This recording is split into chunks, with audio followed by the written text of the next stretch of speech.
इसके बाद में दोस्तों हम देखते हैं विश्व के प्रमुख घास स्थल, यानी कि घास से बने ऐसे मैदान जो पूरे मैदान के रूप में फैले हुए हैं। ये पूरे वर्ल्ड में देखने को मिलते हैं।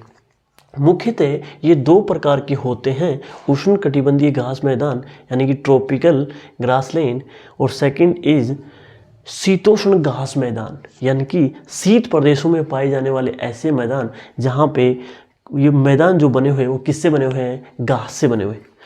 तो सबसे पहले हम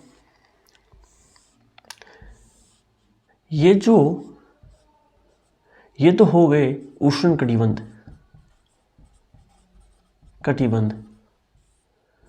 घास मैदान। वहीं पे ये जो दोनों हो गए,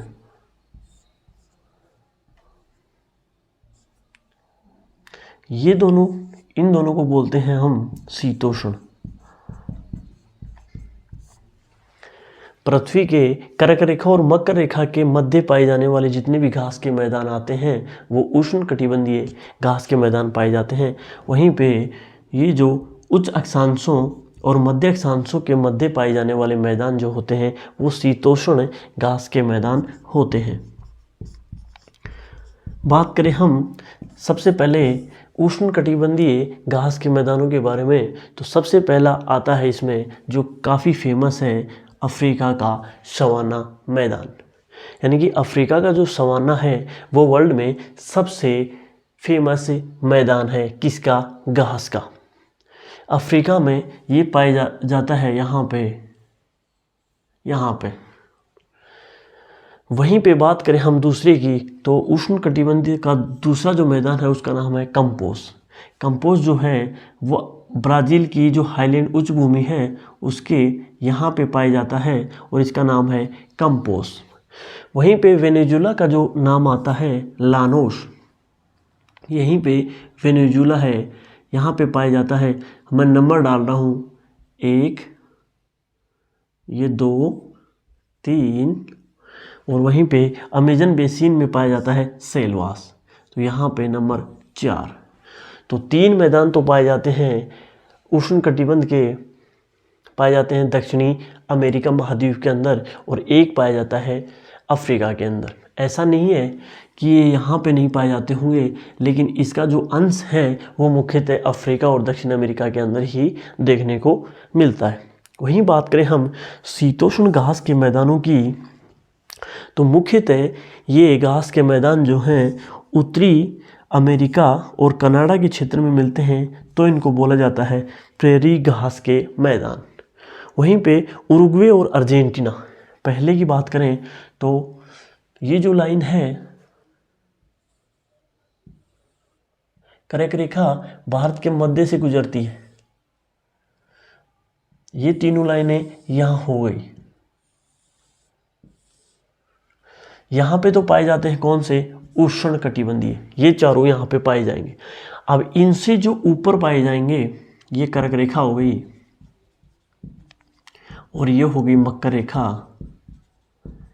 इनके अलावा जो घास के मैदान पाए जाएंगे उनको हम बोलते हैं शीतोष्ण। तो यहाँ पे, यहाँ पे, यहाँ पे, यहाँ पे और यहाँ पे, इनको हम अलग अलग प्रकार से बांट सकते हैं। तो उरुग्वे और अर्जेंटीना में इनको पंपास बोला जाता है, यहाँ पे इनको बोला जाता है पंपास। या यदि पृथ्वी के एंगल से समझना चाहते हो तो पंपास यहाँ पे हो गया अफ्रीका के अंदर। वहीं पे प्रेरी घास का मैदान यहाँ पे प्रेरी। वहीं पे बात करें दक्षिणी अफ्रीका के अंदर वेल्स मैदान पाए जाते हैं, तो यहाँ पे पाए जाएंगे वेल्स। वहीं पे ऑस्ट्रेलिया में पाए जाएंगे डाउन्स, शीतोष्ण ऑस्ट्रेलिया में डाउन्स। न्यूजीलैंड के अंदर कैंटरब्रिज, यहाँ पे एक छोटा सा देश है कैंटरब्रिज, न्यूजीलैंड के अंदर पाए जाएंगे कैंटरब्रिज। हंगरी के अंदर पाए जाएंगे पुस्ताज, यहाँ पे एक छोटा सा देश है हंगरी, पुस्ताज पाए जाएंगे। और वहीं पे स्टेपीज, ये यूरेशिया में पाए जाएंगे। यूरेशिया से तात्पर्य यूरोप और एशिया का जो मिला हुआ पार्ट है जो है रसिया के अंदर, इसको बोलते हैं स्टेपीज घास के मैदान। वर्ल्ड के सबसे जो बड़े घास के मैदान हैं शीतोष्ण, ये पाए जाते हैं रसिया यानी कि यूरेशिया क्षेत्र में। वहीं पे बात करें, ये दोस्तों कोई शीतोष्ण घास का मैदान नहीं है बल्कि जापान का सबसे बड़ा मैदान है। कौन सा? जापान, कांटो का मैदान। जापान में एक मैदान है, इसका नाम है कांटो का मैदान। कांटो का मैदान। कई बार आपसे पूछ लिया जाता है कि कांटो का जो मैदान है वो कहाँ पाया जाता है, तो दोस्तों ये ना तो शीतोष्ण है ना ही उष्ण कटिबंधीय है, लेकिन ये शीतोष्ण घास के मैदान में कई बार दे दिया जाता है, तो इसको भी हम शामिल करते हैं कि जापान में पाया जाने वाला जो मैदान है इसको बोलते हैं कांटो का मैदान। तो मुख्यतः दोस्तों हमने पढ़े, जैसे दोस्तों एक हो गया पंपास, ये उरुग्वे और अर्जेंटीना में पाया जाता है। ये ज़रूरी नहीं दोस्तों शीतोष्ण घास के मैदान हैं ये इस लाइन के ऊपर पाए जाएंगे, तो हो सकता है पंपास अर्जेंटीना में भी पाया जाए और यहाँ पे ऑस्ट्रेलिया में भी पाया जाए। अर्जेंटीना में इसका नाम ग्रान चाको मैदान के नाम से भी इसको जानते हैं। ग्रान चाको वैसे अलग प्रकार का एक मैदान है, वो हम आगे की क्लासों में पढ़ेंगे, लेकिन आपको यहाँ पे उष्ण कटिबंधीय घास के मैदान और शीतोष्ण घास के मैदान यहाँ पे कंप्लीट होते हैं। इसके बाद में हम बात करेंगे झाड़ियों की।